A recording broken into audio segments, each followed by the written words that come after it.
He also asked about the practice where many people, after they pray the fard, they move from their place in order to pray the sunnah. Is this required? No, it is not required. Is it the sunnah?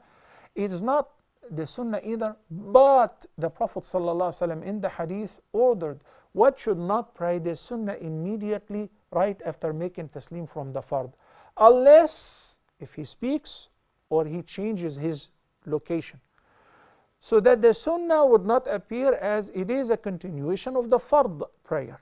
And that's why if a person prayed in jama'ah and I'm sitting, made khitamu salah, can I just stand up and pray in the same spot my sunnah? That's perfectly fine.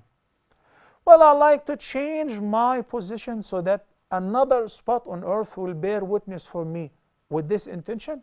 That is perfectly fine. I prayed the dhuhr and I'm on a hurry, I need to catch my flight or whatever. Can I pray the sunnah soon after I pray dhuhr without khitamu salah? Correct. Yes, you may, but change your position so that this is an announcement